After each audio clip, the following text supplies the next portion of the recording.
Welcome to Unbreakable Spirit, Stories of Inspiring and Thriving, with Jennifer Seven, co-author of a book that is part of the Sisterhood Folios, a #1 international bestseller.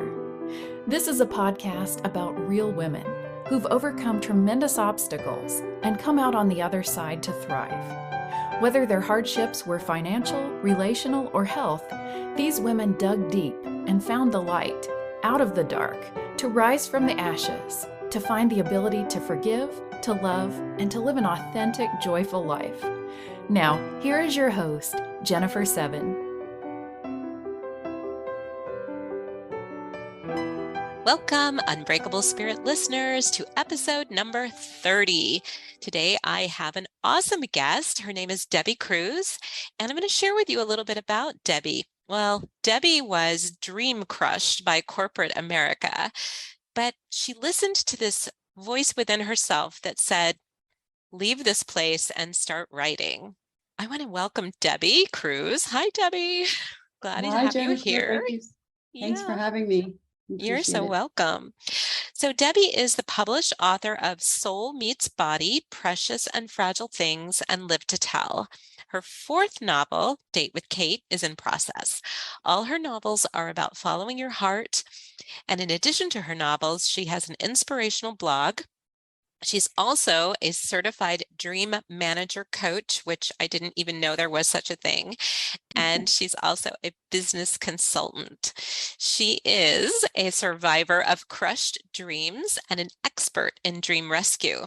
And if your dream is a long buried seed or a squashed bud, she's here to help you replant it, nurture it, and bring it to full bloom. So again, welcome, Debby. I can't wait to hear about you and your story and your books and all this great stuff and how you recovered from a crushed dream.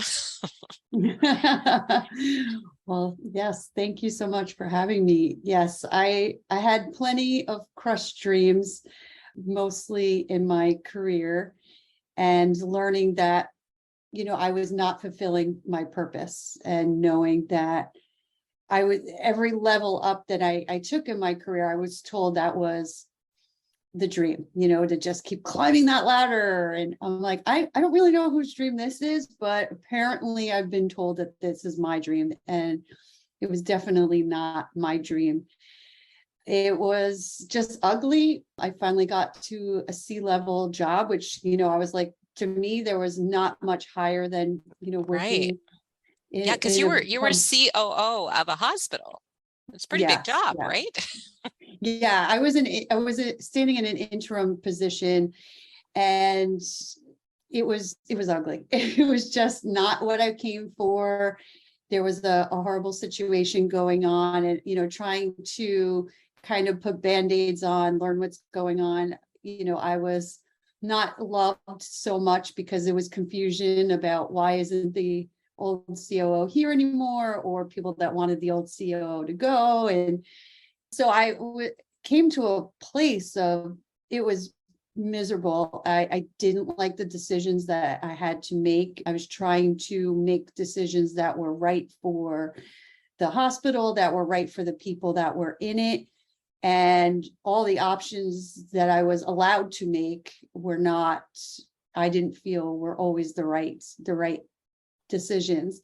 And that wasn't just there. I felt that there were so many corporate borderlines, in all of my jobs, of making the right choices and decisions, and just not feeling good of when there's always somebody above you. You think if you're at the top, there isn't someone above, there is always somebody above you that is dictating what your answer should be, and just didn't feel right about lots of choices and decisions that I was making.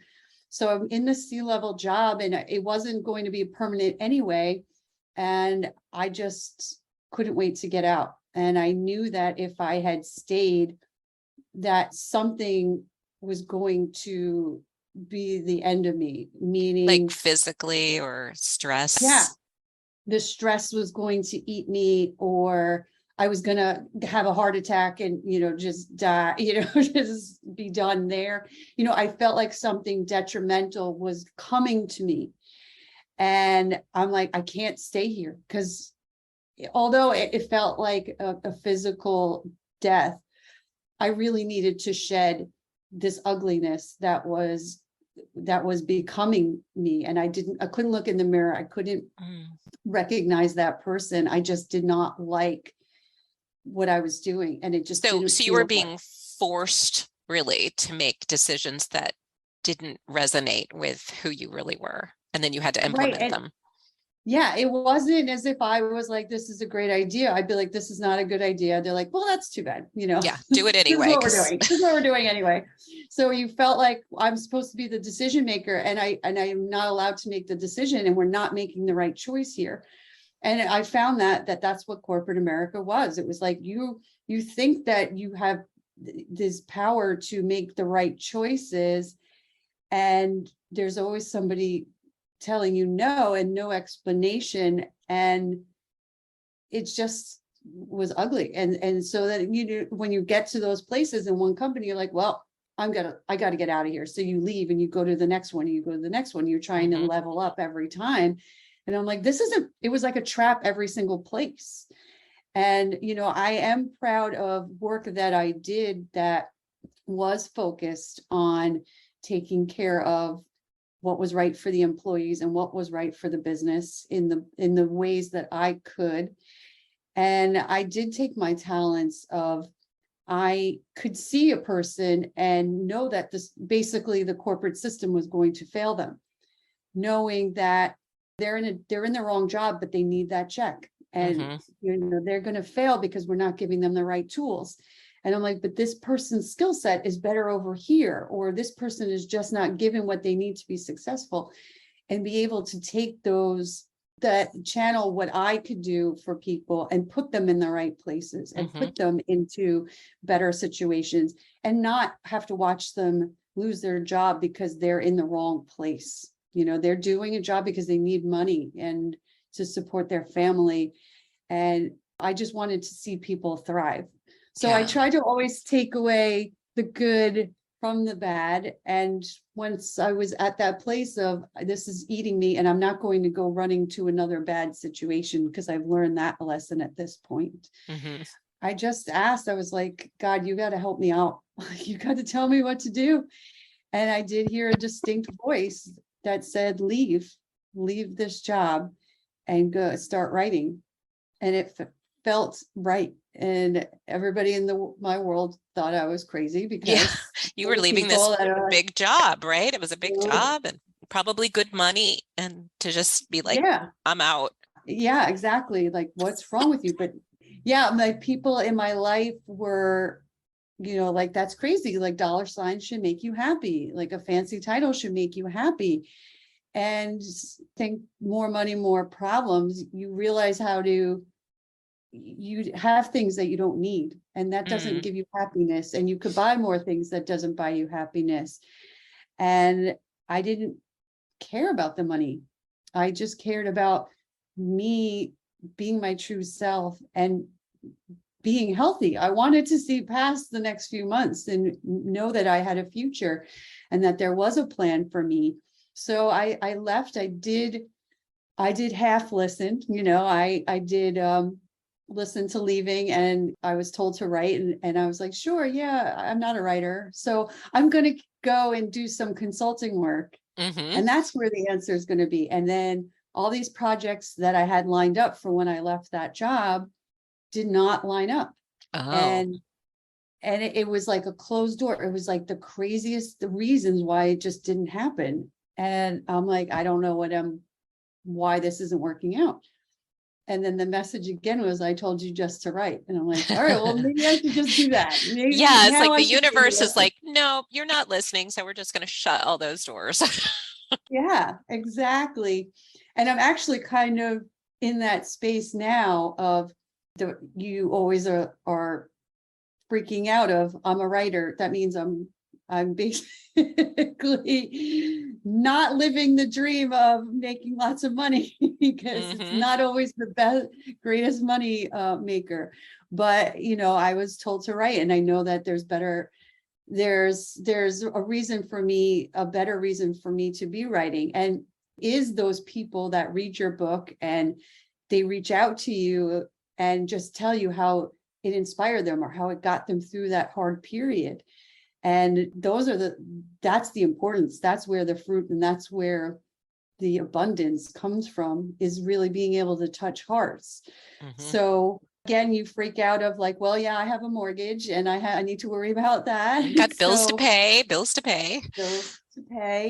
So, I go back into, okay, so I should do some consulting work. And then again, the closed doors. And So the you why isn't tried working? it again. You were trying again.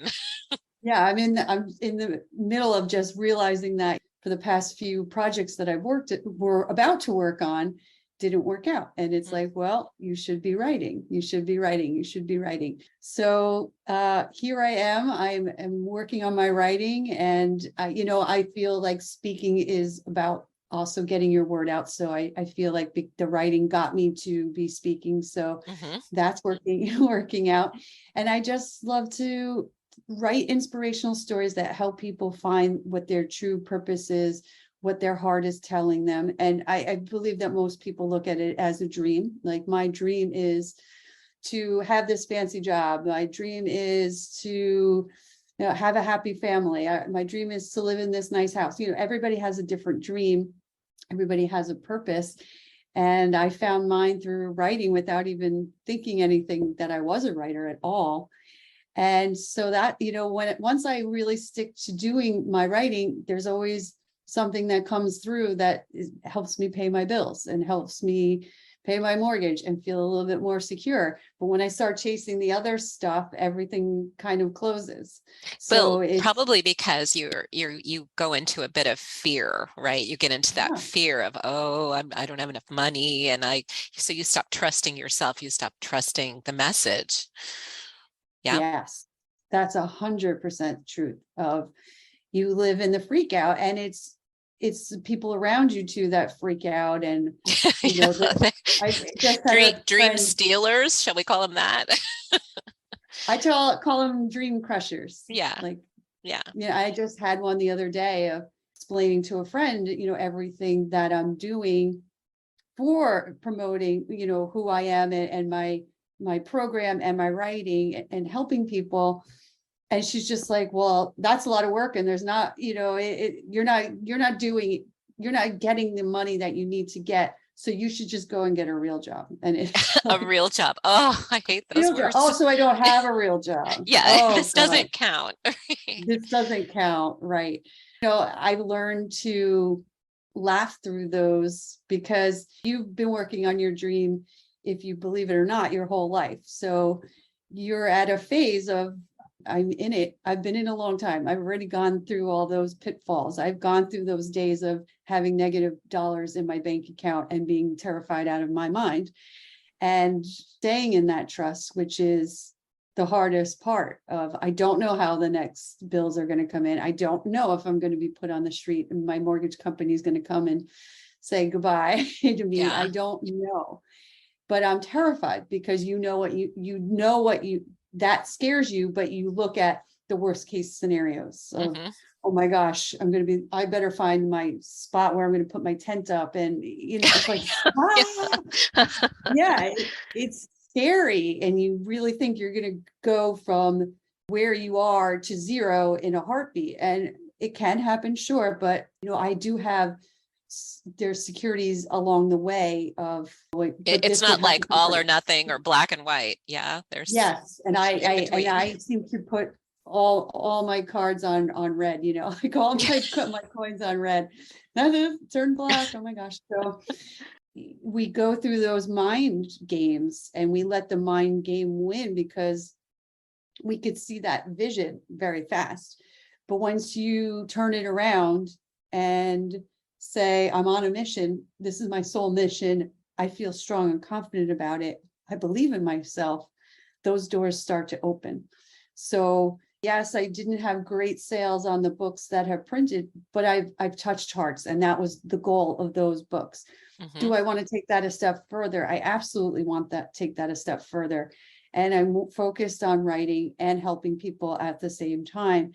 And then all of a sudden, you get a call from a big agent or a publishing company that's like, we're interested in you, and we want to work with you. So it's like you don't know that call is coming, but when you get that call, it's like, oh my gosh, all It all right, makes now sense. Yeah. now it's starting to come together. And, being able to write books and then be able to have a program that could take it that much further and to work with clients and help them be the best version of themselves and have it all be full circle. So those hard moments are hard. And I do teach people how to get through that. So yes, I do like to laugh when somebody says to me, like, go get a real job. Then they haven't gone through your cloud of dust, and no one's going to be as invested in your dream as you are, but they've spent 5 minutes on your dream. You've spent where you are in your life on your dream.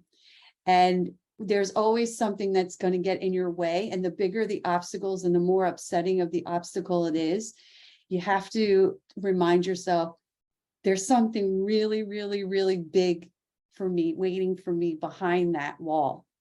And all I have to do is to tell that wall to go away, to knock it down. And some people like to really mentally see themselves knocking that wall down, and just know that the bigger the obstacle is, the bigger the dream is behind it. And it's bigger than you would imagine. So the more I find, like, when you're that close, you get a lot of people coming to you with that conversation of, you're wasting your time, like, go get a new job, another nasty letter from your mortgage company. All those things we get caught in, you're right, like, forget it, this is stupid, what was I thinking, I can't believe I've been doing this. And we go in a new path and do something that we think is going to be the Band-Aid and is going to fix it. But all we're doing is making other people fulfill, like, well, I told you so. So what? Yeah.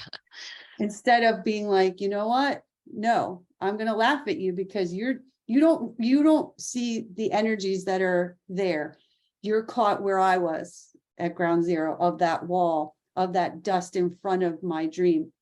But I've knocked down those walls. You haven't gone there yet. So they don't mean to be negative to you. That's just the energy that they see is the mask in front of what your dream is and you getting there. That's all they see. So it's once you can laugh at it, because that dust is just dust and it goes away. If you feed it, it gets bigger. But if you push it away and say, no, my positivity, my dream is right behind that, and I am not stopping until I get there, it doesn't know what else to do other than to run away, because it can't fight that. Yeah. So how do you do that? How do you overcome that fear and break down that wall? Because that's very real when you're talking about your survival, about being able to pay your bills. That can really put you in that fearful place. Yeah, it's not an overnight process. It's not something that is super easy. And I fall into the traps just as much as anybody else, but I know how to recognize them and get myself out faster. And I do know how to be better at navigating them, but we're human, and it is a repetition, and you fall into it. So I'm not going to sit here and say it's easy. What I've learned and what I do and what I've proven that works is really being able to identify what is your truth and identify what is truth and what is not truth. So we get all these crazy thoughts in our heads, right? Our mind gives us about 90,000 thoughts, but we only retain, I think it's something like 20,000. So we're always in a repetition loop, and we can get stuck into that negativity until we add new thoughts to it. So when the voices come to you, understand how the tone is. So when it's the frantic, oh my God, we have to do this and we can't pay our bills and the mortgage. Oh my God, you're gonna pay mortgage, and where's the attention? Because we got to go pitch it and find our right spot in the mortgage. But better start packing the suitcase. Yeah. What are we gonna do? Oh my God, that voice is not your truth. That voice is just your anxiety trying to distract you, and it only knows what it knows. So it knows, like, I'm scared and I don't know how to handle it, so I'm just going to talk really, really fast.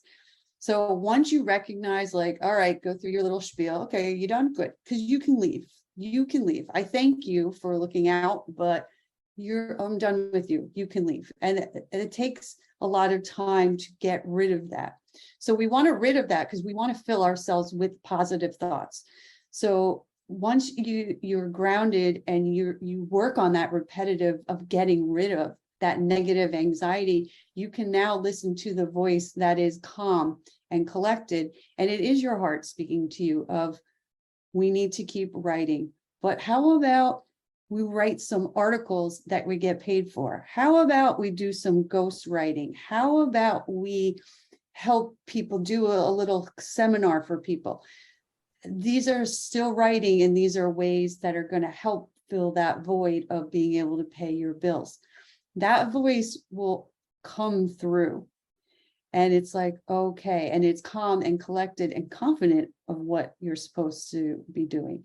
And it does take a lot of time to weed through all the ugly voices, but it'll feel good.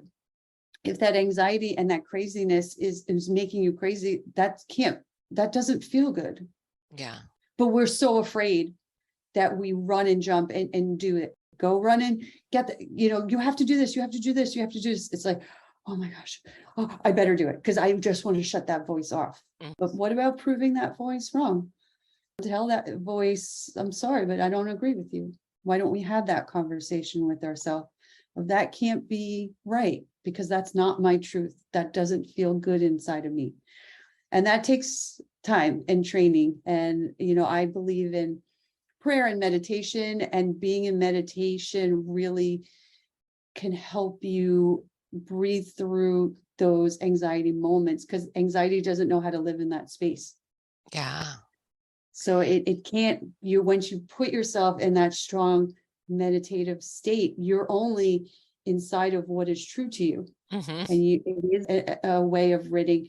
And there's deep meditations, and then there's the fast, quick meditations to get you through, and really understanding breathing and how that can help get you through a moment, and what kind of breathing you need, and being able to say mantras to yourself of who you are and what you are about. Sounds a little like crazy, and maybe it sounds like a lot of work, but it becomes second nature after time. Yes. And can you talk for a moment, because I'm a meditation teacher as well, and I'm a big fan of meditation and how it's worked in my life. But what I hear from so many people is, I can't meditate because I have too many thoughts, and I can't make my thoughts stop. How do you answer them when that comes up? Because I'm sure it does. Yeah, I mean, that's normal. How many times do I start and I'm already going through my grocery list and talking, being mad at somebody for no reason, and it's like, it's a recognizing that it's happening, and you have to sort of tell yourself, okay, let's let this ride away. Let's table this. Let's put this somewhere else, and let's concentrate on what we're here. And I think concentrating on your breath is it's very helpful. Very helpful, because you don't realize you have to be fully in it to be concentrating on how you're breathing. And I always used to calm my brain by doing very busy work. So I worked in restaurants for a long time, and I found when I was working in restaurants in college, I would be so busy that I wouldn't be able to think about the things that worried me or upset me or that were on my mind, because I had to be in the moment and to be busy. So I can't work in a restaurant all the time, because that's not what I do anymore. That was what I did in college, and so I helped out from time to time when things were bad. But why don't I find that way to calm my brain? And I learned that I didn't really understand meditation. I couldn't get into it because my mind was crazy. But then I learned about breath work, and I learned so many different aspects of breath work. And that to me helped get me into a meditative state, because you have to be full in, and you have to be paying attention to the breath, and you have to pull your whole body together to make it happen. And to concentrate on it is to count it, and to know when to exhale and when to inhale, and be paying attention. And then all of a sudden you're in it, and you're like, I can't think of anything else, because I gotta stay in this. You got to breathe. But then and then once you're breathing and you become into that phase of, okay, my body's taking over and just doing it regularly now, then your mind can be open and you can focus on what your meditation points are for that point, that time. And I think that that can help you really work through fear. It really helped me learn how to identify what my fear physically looks like and how to give it away and wish it well. And sometimes you have to go back to that meditation, and it will look different, and it should look different. And how many times after the meditation I went back to my old ways, and it was like, I miss it because I've had it for so long. I miss it. What we're used to. Yeah. The habits. Yeah. The habit of it. And really letting that go and seeing it as literally a little tiny cute animal that was just holding on for dear life. And I, being able to speak to it and say, why are you here? Like, what is it? And learning that it was just as scared as I was. And if this little animal said back to me, I only know you. That's all I know. And I'm afraid that you're going to let me go. Oh. And now I'm like, well, now we're best friends. I'm like, I want you to sticker.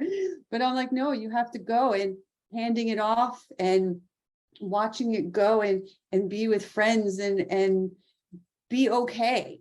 Yeah. I was taught that by a business coach that I had when we were talking about fear, and she shared that with me in a very similar way. And it really helped me when I was dealing with fear. She'd be like, welcome it in. Hello. Thanks for showing up. You have a lot to teach me. Sit down. We'll talk about it. But then goodbye. We're done. I got the message. I'll look out for whatever it was that you wanted to bring to my attention, but I've got this, so you can move on. It's like there is a lesson in it, but then really looking at it, like you were saying, and is this real? Do I really have to be worried about this? Or what are you bringing to my attention? Okay, I've got that. So I don't need you to keep freaking me out over here, Yeah, it's just, fear is afraid of fear, it's afraid of being let go. And, once you are like, realize you're just being distracted. It's just a distraction to keep it around. But it's served its time.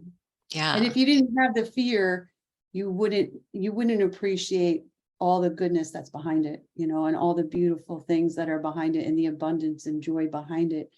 So I think you a little bit need to have that moment of a fear to see that there's something good behind it, and that it is just not doesn't need to exist. It just doesn't. Yeah. Served its purpose. So. Well, and I love what you were saying about the breath work, because I think I hear from so many people, I just can't meditate because I get too many thoughts. And I just say, like you were saying, well, that's normal. And we can't get rid of all of our thoughts. They are there. But what we can do is come back to like for you, it was coming back to the breath. Come back when you it's almost like you wake up and go, oh my God, I've been sitting here thinking about all these other things. Okay, I'm going to go back to the breath. I'm going to go back to what I need to be in that moment. A meditation technique that I learned was a mantra meditation, which was just some words that really don't mean anything in English, a mantra, and just repeating that internally over and over and over again. And then when you find yourself kind of drifting off somewhere and go, oh, recognizing I'm having a million thoughts, come back to the mantra, come back to the mantra. And that there's these little moments of silence in between the thoughts, and that's where the magic is. That's where that inner still sweet voice is inside those little bits of silence. And that the more you meditate, the longer you dip into that silence, that where the magic is, where your voice is, your real, true, authentic voice is. So it's worth doing. It's definitely worth doing. Yeah. It is a process to really learn how to breathe and stick with it. And what I learned when I was learning meditation was those uncomfortable, like, oh, I have a cramp, like, you can live through that. You can live through it. Oh, my hand went numb. I'm getting twitchy. I can't sit here. Yeah. And how, monks, how they would do it for hours and then go for these massive hikes, and, they, all that numbness, and it's another form of distraction to pick up and stay with it and just be like, it's okay. Like it's all right to have that and just work through it. And doing that, I think learning that was hard. And I still think I struggle with it a bit. The more it's a practice. So the more you do it, the more comfortable you become in it. That is very true. Yeah, and I think too, you don't have to start huge. You can start small and then you can build on it. Like, oh, I'm going to do this for 10 minutes a day, then I can build up to 20 minutes and take it from there. So, Yes. so you're a dream coach. So you've written your books, but now you actually work with people and teach them this stuff that you're talking about. Yeah. So I didn't go out to be a writer. I never really had that dream. I've been told a few times I should write. And I was like, no, I don't know why you would say that. But I really didn't see how much it was helping people on that. There was a consistent theme of following your heart. And I really wanted to find that purpose and what I should do next with it, because I knew that there was more to it. I knew that there's more parts of it. So was it continue to write, or people wanted to hear me? So I was being asked to speak. And I realized that people were thriving on that because they wanted to see how they can get through fears. They wanted to see that they did have something that they always wanted to be fulfilled by. And I really started to take notice of what that could be. And I was helping people with their career and realizing that once they had so many other things going on. And I feel like career is a great place to start, because if you're not happy with what you're doing, chances are other aspects of your life are not happy either. And then the next two themes that are pretty popular are, well, I don't have money for my dreams, or I'm not in great health. There's no way I can go on that trip, or join that sports team, or, there's always something that was in their way that was pretty reoccurring. So money seemed to be a big thing. Then it was health. And then it always also comes to relationship. I'm not in a good relationship. I have one client that her and her husband are always talking about divorce. And, they've separated a few times, and they come back together. And then it's always, always relates back to her job. And, well, my job is this, and I'm struggling with my job. But when the relationship is good, the job is good.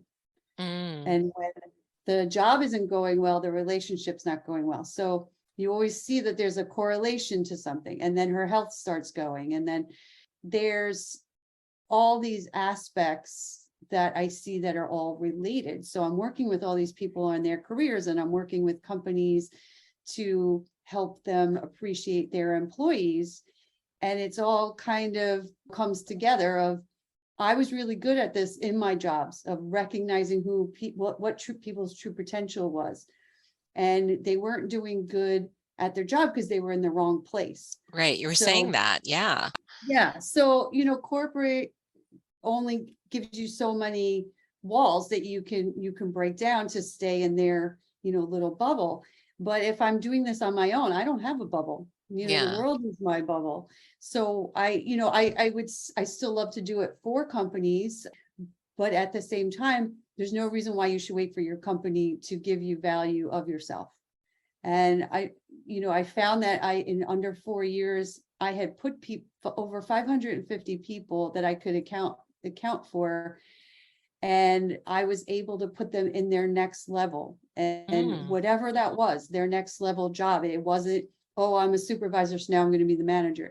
That's not necessarily it, and when you go back and see what else has flourished for them, well, oh my gosh, I'm in great health. I don't have to take all these pills anymore. I feel really good. I walk to work instead of taking a cab.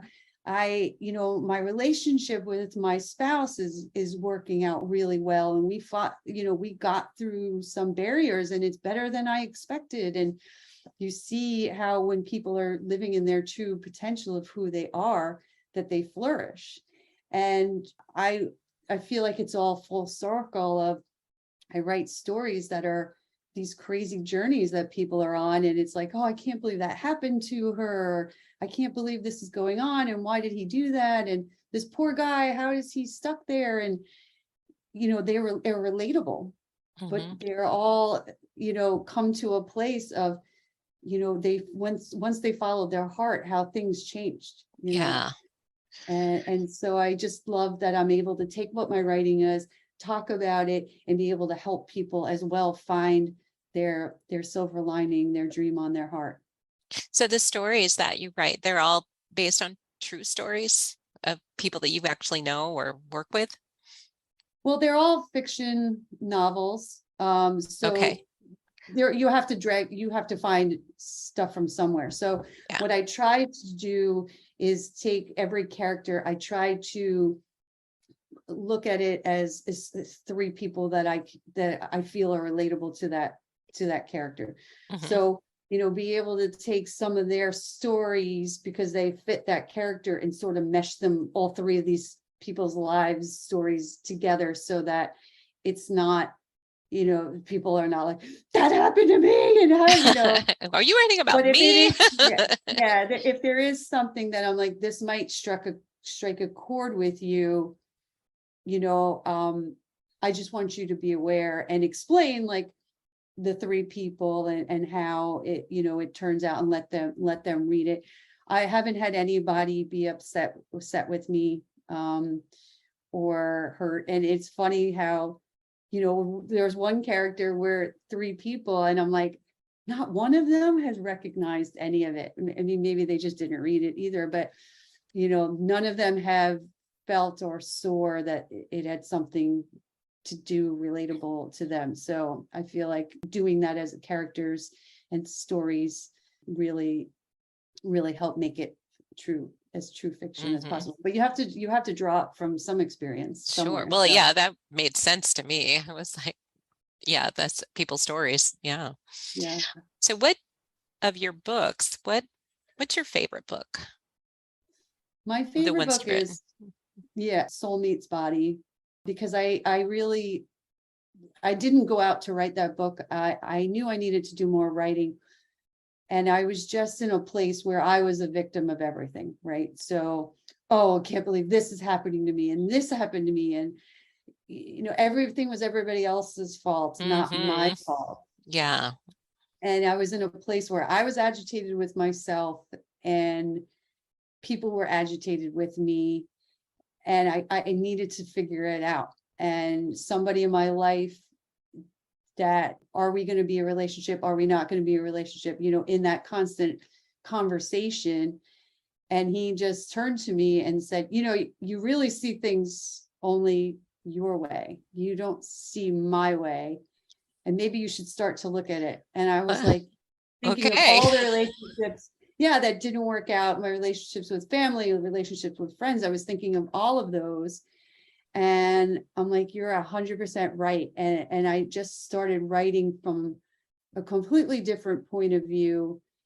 And I let that point of view drive the story of seeing it from somebody else's eyes. And I, again, tried to think of three people of who that would be. And it's still worked out about following your heart, and how this main character, how his heart really fixed every situation, Oh, how there was like situations where the main character was always misunderstood, and there wasn't, it's like, I'm telling the truth, like, how do you not believe me? Like, oh my God, that's not what happened. It's all of those that I always feel, that it's like, why am I in this situation? Like, why can I get my word across? Like, why don't you see what I see? Those kinds of things.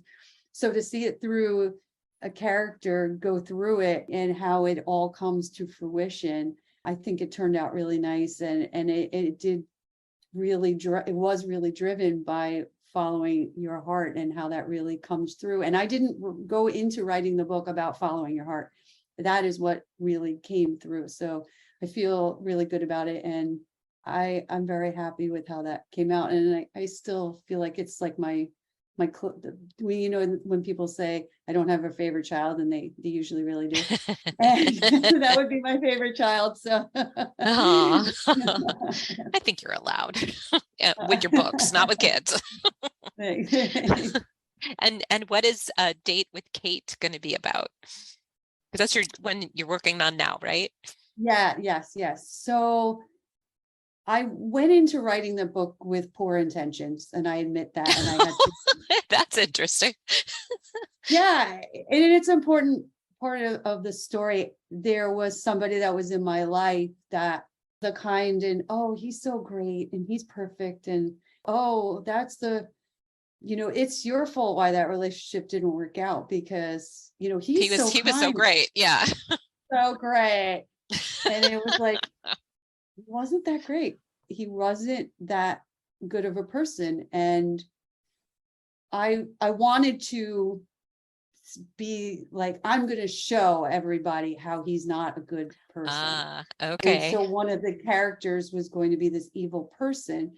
So I was following somebody on social media that I just loved her, like, free spirit, silly jokes, and just sort of like, I don't feel like living here anymore. I'm just going to move. And so I made a character that had that like free flowing, and she's always from city to city and, meets somebody, but there was somebody that she was heartbroken from and by. And then there's the relationship that's like, are we ever going to work out? Are we not going to work out? And then there's the relationships that you're like, I'm just not interested in you.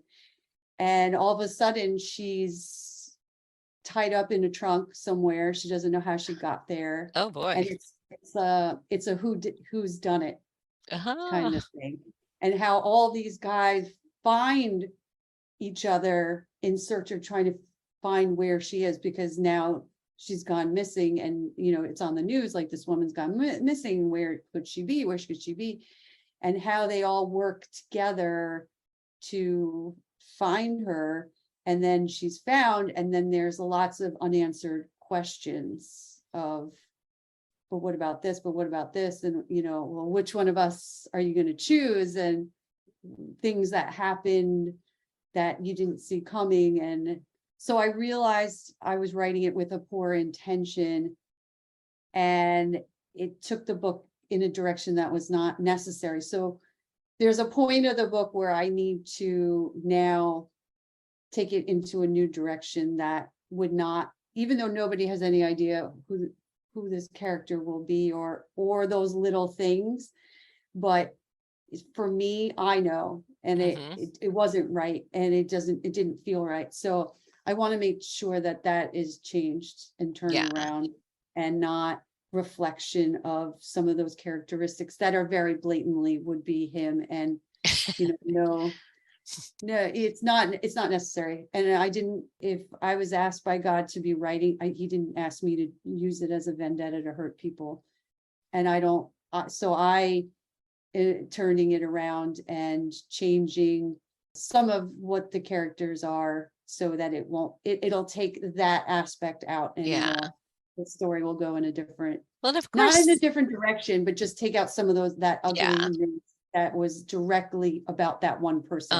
And then it took away from my rule of make every person three people. It would just be directly that person and the ugly things that he had done. Well, it sounds like you needed to get it out, and maybe it was kind of a healing for you. And then it's like, okay, I got it all out. Now I got to clean it up. Right. Exactly. Yes. I need to clean it up. But I think it's like a who did it kind of. It sounds fun. I think I want to read it. Yeah. It sounds like a great book. I actually took one piece and I had her do it as a short story I didn't have to do it. It was just an opportunity that I had for a short story to be published that ended up not being published. But so I have sent it out to a few people to read it, just to see if they're like, you got to keep writing this book. So, okay. So I'm happy to send it to you if you would like. And any of you I would love to. as well. Yeah. That great. Sounds awesome. So Debbie, if people want to connect with you or reach out to you, work with you, I don't know what you have available, but share with us what's the best way for people to work with you or connect with you. I can give you a link you could share to book an appointment with me and, just talk about where you are, your journey, and anything I can help you to get you to your dreams. You can also do the same on my website to read more about me. It's debbykrusz.com, DEBBYKRUSZ.com. And you can learn more about me and my programs, my books, my blog through my website, or to also book an appointment to get you closer to your dreams. And I'm also trying to make it as easy as possible. So I'm on social media, Instagram, Twitter, Facebook, LinkedIn, Pinterest, YouTube. And I keep it consistent as at Debby Krusz, so DEBBYKRUSZ. I try to post a little inspirational video every day. I don't 100% get it every day, but try to post little tips and tricks to get you closer to your dreams. So hopefully that'll be helpful to your listeners as well. Yeah. And when they have a call with you, is it a free call, like a discovery call, or? Yes. Okay. Yes. So you'll do a discovery call and then they can decide whether they think it's a fit. You both can decide that, and then they can enroll in your program or coaching program or whatever it is. Yeah. My coaching is one-on-one, and you're further along than you really believe that you are. And you're not starting at ground zero. So I do it I call dream seasons. So 4 seasons. And sometimes you just really need one season. Some people are much further than they think they are. And there's no order of the seasons at all. It's where you are. So the discovery call, some things can just be easy fixes on that discovery call of, hey, why don't you give these 3 things a try? And some people are good with that. And that makes me happy that it was a quick, easy fix. And some people I really need some help.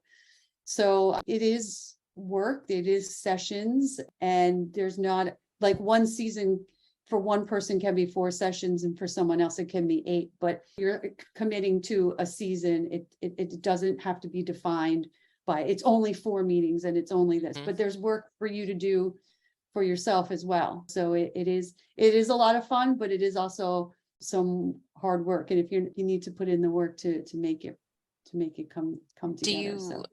Do you include things like the meditations and breathing and things like that in some of the work that you do with people?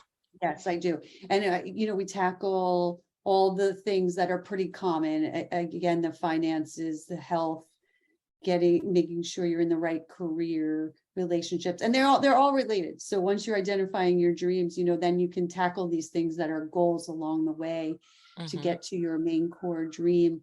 And you'll find more dreams, and it's building a strong path. So it's not, it is well-rounded, and it is one-on-one, and you're not in competition with anybody else or under a time that it has to get done. It's yours. So. Yeah. And I would imagine that part of that work is identifying the fears and teaching them how to tear down that dust wall, right? Yes. The fears. And yes, you did ask, was there meditation and breathing? Yes. There is the meditation and breathing in there as well, because I think it's a huge help. I do too. If everyone was doing that, they'd be a lot less stressed. And if they want to get one of your books, where can they get your book or books? All my books are available on Amazon. There are also on Barnes and Noble, and you can go straight to those websites, or you can also just click on my website of where to purchase. It'll take you straight to Amazon. Okay, great. And I'll put all this information in the show notes for our listeners. So Debby, as we wrap up here, is there one last thing you'd like to leave with our listeners? Yes, you are divinely and uniquely made for a reason, and your dreams are yours because they belong to you. So continue to dream big. I love that. Well, thank you so much for sharing all of this wonderful information and all about your books and your programs. It really sounds pretty awesome. So for our listeners that are feeling crushed by your dreams, we have somebody to help. Debby can help. So reach out to Debby Krusz. So again, thank you so much, Debby. Thank you so much. I appreciate you having me on. You're welcome. And have a great day. Thank you for joining us on Unbreakable Spirit. To learn more about Jennifer and her holistic weight loss approach, visit her website at 7company.com. That's the number 7company.com. And please join us for our next episode, where we'll hear from more women who overcame hardship and learned how to thrive.